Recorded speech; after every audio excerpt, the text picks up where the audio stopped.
fire marshal be interested in stormwater. If the site planning roundtable is looking at potential regulations that limit impervious area, maybe narrower road widths, the fire marshal is going to want to understand how she's going to turn around her fire truck on a narrow road. So she came and was interested. We had TVA, UT, the city, MPC, just a number of really good input, really good people that had great input in this process. It was a lengthy process. It started in 2002 with 8 meetings. The result of those 8 meetings were some very broad recommendations on water quality and the county development process. We came back to the site planning roundtable in the summer of 2004 to get their initial thoughts and blessing on the technical approach that the county staff had decided to take for water quality. We took away from those 2 meetings the basis for some of the chapters of the Stormwater Manual. And we met back again for a series of meetings in 2005. Those meetings provided the basis for some very specific language in your ordinance and in the manual, specifically the water quality treatment approach. That is in chapters 2 and 4 of the manual. Stream buffers and water quality buffers in general, that's in a section on its own in the ordinance and a chapter in the manual. And then how to handle privately owned stormwater facility maintenance. Remember that these 3 items were key to the post-construction compliance piece of the Phase 2 permit. That was their focus. That's what they were dwelling on. To continue on, after the site planning roundtable, after we wrote the ordinance and the manual, and it took some time to do that, we had a few things kind of crop up in the middle of it. The ordinance and manual was placed on the county website. That website was given to whoever we could talk to, and comments have come in from that website. We've given presentations to local groups. There will be, I think, 10 in all once we're done, unless something new crops up. This is a list of the groups. Today is on there, of course, and then I know that there are 4 more public meetings planned for the ordinance. Those, I think, there's no date or time set right now, but I believe they're going to try and have those in the month of April. Working further down on your timeline, that pretty much completes the ordinance development, what went into developing the ordinance. There are a couple of other things that occurred that impacted the ordinance, not necessarily development, but more impacted the adoption of the ordinance, getting it in front of commission so that they could consider it. One of these things was a TDEC audit. TDEC came in and audited the county's NPDES Phase 2 compliance program. They audit everybody. This is a requirement of them from EPA. And I think the county was one of the first in the state to be audited. There were no violations issued at the audit, but there were some deficiencies noted. And in our travels across the state, we have encountered that that's generally the case. TDEC realizes that this is a big program for a local government to start undertaking. That's why they allowed compliance with the program to be a graduated process over 5 years. And so when they've come in and audited folks, they haven't issued violations to my knowledge, except in cases where there was a blatant disrespect for the permit, where people just plain decided willfully that they weren't going to do something.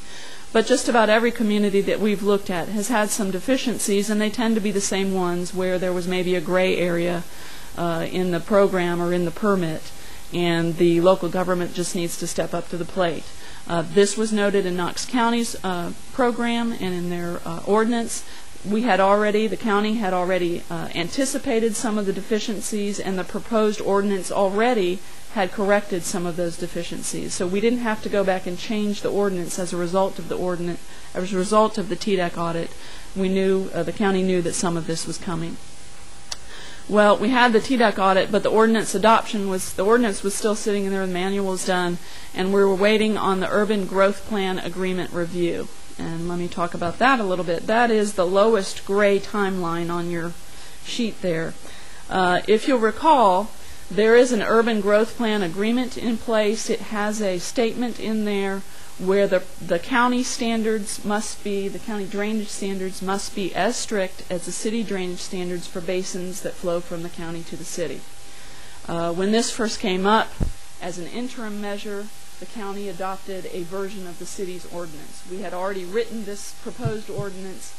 The manual was not done yet when this came up. We weren't ready to put it in front of you for adoption, So the interim measure was to adopt the city ordinance, or a version of it. In the end, when we came up and we knew that this ordinance was done, there was a lot of hand-wringing on whether it was as stringent as the city standards, and therefore the city and county jointly decided to fund a review of that ordinance with a third-party consultant. Tetra Tech has done that review. The draft report was released in December of last year. The report contains Tetra Tech's findings, as well as some recommendations for both the city and the county for enhancements or improvements to their ordinances or their programs. The final report is due soon, I think within 30 days of today, and there will be a public meeting that Tetra Tech will hold on that report on April 12th. I don't have a location and a date for that. The review results, I'm quoting here from the draft report from Tetra Tech. The city and county stormwater ordinances are strong. The 2001 agreement between the city and county calls for the county to adopt drainage standards for development that are at least as strict as the drainage standards used by the city. Based on the analysis performed, the stormwater ordinance drafted by the county meets this requirement. It's for this reason and the fact that we had a TDEC audit that wanted us to correct some deficiencies in the county program as soon as we could, that county staff decided to bring this ordinance up for adoption as soon as they did. There are some remaining issues that will come out in the growth agreement report, and I don't want you to be surprised by these. The first is requirements for the use of the concrete pipe. The city did not think that the county standards for concrete pipe, use of concrete pipe in detention ponds and for drainage conveyance was as strict as as the city standards, and we've gone back and reviewed that. County staff are going to recommend that we just comply with the city standards, and that will mean there will be a minor change to the manual to rectify that, but that will be rectified. The other issue that came up was on the topic of private system maintenance enforcement. How is the county going to ensure the long-term operation and maintenance of their stormwater management system?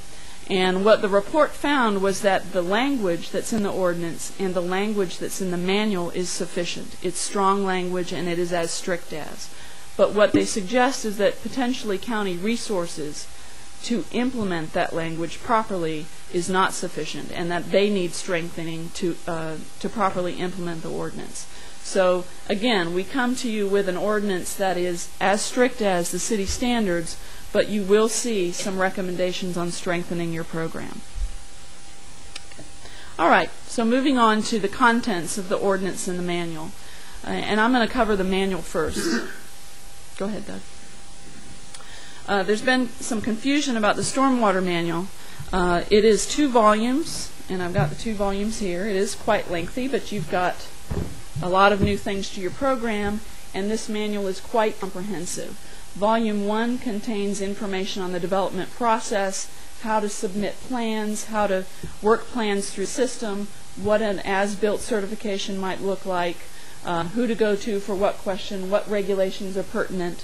The second volume has all the design details. And because of the water quality treatment program the Site Planning Roundtable was recommending, the details and the criteria on your facilities, the water quality control facilities, are quite extensive, and that's one reason that this manual is so thick. Again, it's comprehensive. It's got checklists, computation sheets, inspection sheets, maintenance guidance, anything from erosion and sediment control to drainage to water quality to pollutant control, other pollutants and oils and greases and things like that. The manual also sets the post-construction water quality performance and criteria. If you look in your ordinance, there's not a lot of water quality detail to that ordinance. All of that is here in your manual. And for that reason, the manual needs to be enforceable. Remember, we have to ensure the long-term operation and maintenance of these controls. And the beef of your water quality program is in this manual, the water quality regulation program. So it's a key component. The fact that the manual needs to be enforceable is a key component of your NPDES Phase 2 compliance program.